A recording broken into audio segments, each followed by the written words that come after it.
Un saludo muy cordial para las personas que acompañan este evento a través de Internet. En estos 15 minutos yo les quiero presentar un escenario muy general de cuál es la situación de los residuos sólidos en Quito. Creo que el principal mensaje que quiero dejar hoy día asentado aquí es que existen en el sistema de gestión actual de residuos sólidos en la ciudad una serie de intereses creados, algunos desde hace décadas, que, que impiden que la ciudad transite hacia un nuevo paradigma de gestión integral de residuos sólidos, o lo que sería mejor un paradigma de basura cero. Estos intereses los tienen varios grupos de actores que incluyen aquellos que obtienen contratos para la recolección, presupuestos para la recolección, contratos para el transporte, para la gestión de rellenos sanitarios, para la descontaminación de los rellenos sanitarios y también varios grupos de actores que trabajan informalmente y que medran informalmente en los residuos y que obtienen de allí réditos. Entonces, la idea, les voy a presentar algunas cuestiones muy generales para comenzar y luego voy a explicar solo 3 mitos, que son 3 de unos 15 o 20 mitos que hay, que son estas ideas construidas para, si se quiere, imposibilitar que se den nuevos discursos para la gestión de residuos sólidos. Entonces, el primer dato que les quiero mostrar es cómo estamos en una sociedad que cada día genera más residuos sólidos. Y eso, si se quiere, es algo común a los países como Ecuador, como Perú, como Colombia, digamos, estos países que no son países ni muy pobres, ni son países muy ricos, pero que sí están en procesos de crecimiento económico y sobre todo de cambios de hábitos de consumo. Lo que está sucediendo es que estamos transitando hacia una economía en la que se generan cada vez más residuos. Entonces, miren ustedes, en 1996 eran 0,6 kilogramos por persona por día, para 2008 ya eran 0,8 y hoy en día son más, es todavía más. Entonces tenemos dos cuestiones que se unen. La primera es cada vez más población. Las ciudades como Quito tienen cada vez más gente y esa gente también tiene produce cada vez más residuos per cápita. La segunda lámina que les quiero mostrar es son algunas caracterizaciones de residuos del año 2002, del año 2007, y sobre todo yo quiero que se fijen en la primera fila, ¿no? La gran cantidad de residuos que se produce en economías, en ciudades como Quito, es un residuo orgánico. No es ni plástico, no es metal, no es cartón, no es papel. La gran cantidad de residuo es el orgánico, eh, más del 60%, y en algunos hogares llega a ser hasta el 80%, sobre todo en hogares con condiciones socioeconómicas más bajas. Entonces, no me voy a detener yo a explicar cómo funciona el complejo sistema de gestión de residuos sólidos urbanos en Quito, pero basta decir que en la actualidad lo que se hace es que la gente pone la basura en la calle, pasa un camión recolector, este camión recolector, que es un camión pequeñito que tiene unas prensas adentro para compactar un poco los residuos, se dirige a unas estaciones de transferencia al sur y al norte de la ciudad, hay 2, y en estas estaciones de transferencia lo que se hace es pasar estos residuos de los camioncitos a unos tráileres más grandes que se les llaman bañeras y que se dirigen a 40 kilómetros de la ciudad, a la zona de Linga, donde hay un relleno sanitario. Ese es el sistema de gestión de residuos sólidos en la actualidad, con algunas iniciativas más bien marginales para hacer proyectos de clasificación que propendan al reciclaje de muchos materiales y con otras iniciativas aún más marginales en muy pocas instituciones que están insertadas en el paradigma de basura cero. Entonces, pasemos a hablar un poquito, les voy a contar ahora de estos mitos que están siendo construidos y que existen en la ciudad. El primer mito es, no clasifico la basura porque todo se mezcla en el mismo camión.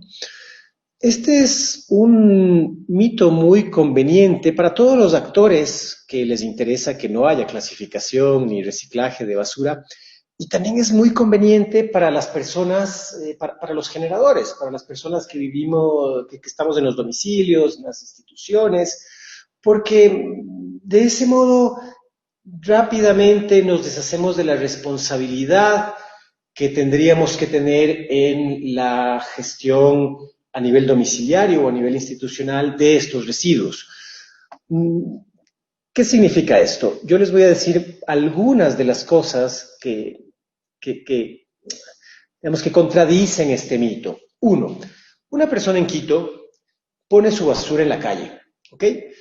Antes de que pase el camión recolector, pasan una gran cantidad de recicladores informales, son más de 5.000 personas que están en toda la ciudad, que están buscando estos plásticos PET, que están buscando metales, vidrios, cartón en buen estado, etcétera. Por lo tanto, si usted en su casa tiene un basurero solamente destinado a clasificar lo inorgánico recuperable, limpio, por supuesto, no una caja de pizza, sino un cartón en buen estado, una lata que haya usado de choclos, de atún y que la haya lavado, o una botella PET. Esto es un regalo muy inesperado, pero muy deseado también por estos recicladores informales que están en la calle. Si usted clasifica la basura en su casa y no quiere que se la lleven los recicladores informales, hay en la ciudad una gran cantidad de puntos limpios, algunos promovidos por el mismo municipio, a veces en supermercados, a veces en zonas públicas, para que usted pueda clasificar la basura. Si por alguna razón no quiere llevar el punto limpio o no pasó el reciclador, cuando pasa el recolector del camión, si se da cuenta que su funda de basura contiene unos residuos bien clasificados, lo que hace es ponerla a un ladito en el camión y pasarla dejando en unos centros de acopio que hay cerca de las estaciones de transferencia. Si mismo de ese modo, si la persona del camión recolector no se dio cuenta, cuando la bolsa de basura suya llega a la estación de transferencia norte, hay unas personas que todavía se dedican a buscar si pueden recuperar la basura antes de que sea puesta en la bañera y llevada al relleno sanitario. Y en la estación de transferencia sur se instaló si se quiere, un sistema de clasificación de basura, un sistema más industrial, más tecnificado, que lamentablemente ha sido boicoteado justamente por las personas que son de estos grupos de interés porque están perdiendo sus jugosos contratos de gestión de los residuos. Entonces hubo unas máquinas, unos Dromels, unos sistemas de separación, funcionó durante 6, 8 meses. Es verdad que tuvo algunos problemas técnicos, pero básicamente dejó de funcionar porque estaba afectando estos intereses. Entonces, ese es el primer mito. Entonces, la próxima vez que usted diga, no clasifico la basura porque todo se mezcla en el mismo camión, debe saber que en realidad eso no es así y que sus residuos tienen una gran cantidad de otras posibilidades. Lamentablemente el municipio no las promueve tanto porque, como les digo, hay muchos intereses de por medio y muchos negocios de por medio. El segundo mito, cuando uno habla con los funcionarios municipales y les hace ver que tenemos unas ordenanzas, unas leyes, unas normativas nacionales, locales, que obligan a clasificar la basura, por lo menos en tres: el orgánico, el inorgánico recuperable, del cual hablé hace un momento, y el inorgánico no recuperable, que son cuestiones como, por ejemplo, papel de baño o servilletas sucias o eso, cartones sucios, ¿no? Cosas que no se pueden reciclar, o algunos tipos de papel, de plásticos que no son reciclables. Aquí en el Ecuador, por lo menos, no son reciclables. Uno les dice, bueno, ¿por qué el municipio no hace algo por promover, ya no la basura cero, que sería el paradigma más, si se quiere, el paradigma más moderno, más contemporáneo, más sustentable, como lo quieran llamar, muchos funcionarios municipales le dicen a uno, no, es que la gente de Quito no tiene la cultura, y la puse entre comillas, para clasificar la basura. Esto es un mito enorme porque existen muchos proyectos. Yo conozco uno que hizo la Fundación Sembres en las parroquias rurales del norte de Quito, San Antonio, Calacalí, Pomasqui, donde con un poquito de educación, con un poquito de capacitación, las personas fueron muy capaces de clasificar su basura, sus residuos de manera adecuada. En instituciones como Flaxo Ecuador, nosotros vemos que la gente no le tomó mucho tiempo, sobre todo los que están en la institución, clasificar bien sus residuos. Y si se quiere esto de decir que las personas no tienen cultura, yo no creo que es solamente ofensivo para las personas de la ciudad, sino que me parece de una profundísima ignorancia. Sin embargo, esto se sigue sosteniendo como un mito. ¿Por qué? Porque de alguna manera así se justifica el no promover los proyectos de clasificación de basura. Y bueno, finalmente, porque ya me estoy quedando sin tiempo, uh, otro de los mitos importantes, como les dije, hay unos 15 o 20 que yo tengo compilados, pero traje unos tres que me parecieron fundamentales para este coloquio sobre cambio climático. Valga decir que, creo que sobra decir, mejor dicho, que al hablar de evitar rellenos sanitarios, evitar botaderos a cielo abierto, etcétera, estamos evitando también emisiones de gases, pero que esto de los residuos no solo tiene que ver con el cambio climático, no tiene que ver con el cambio global de modo amplio, tiene que ver con la disminución de un metabolismo social altamente entrópico. El último mito, en estos 3 minutos que me quedan voy a hablar de él, es esta idea de que manejar los residuos orgánicos es difícil. Nosotros gastamos decenas de millones de dólares cada año, que además los contribuyentes, los ciudadanos pagamos en Quito, pagamos un poco escondido, porque la tasa de recolección de basura viene en la factura de la electricidad, lo cual es algo extraño, pero viene en la factura de la electricidad. Y se gastan varias decenas de millones de dólares en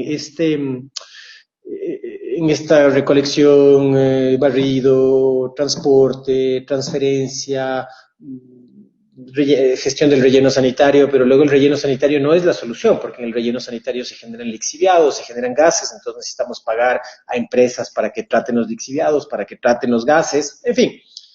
Y la mayoría de estos residuos es orgánico, como les mostré, ¿no? El 60, el 70%, incluso a veces el 80%, según la condición socioeconómica de la familia.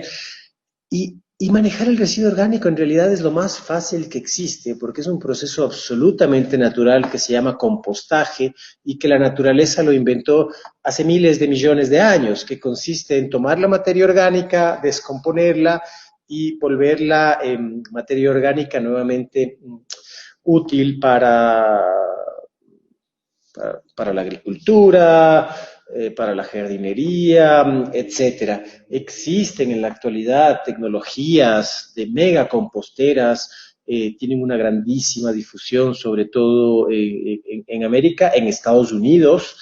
Los países del sur todavía no lo estamos aplicando, pero hay otros países que están haciendo reciclaje de residuos orgánicos a nivel de barrio.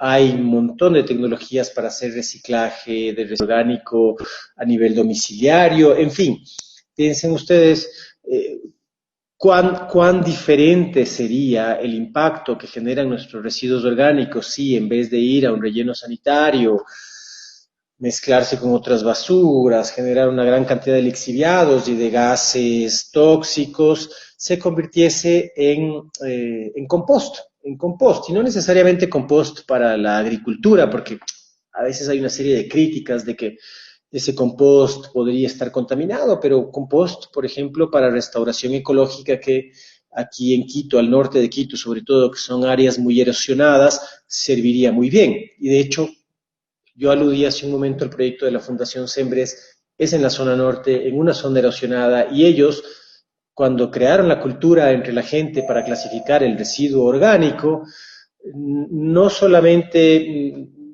hicieron compost de alta calidad, sino lograron restaurar una quebrada que estaba altamente degradada con ese compost y ahora eso es un oasis en una zona seca.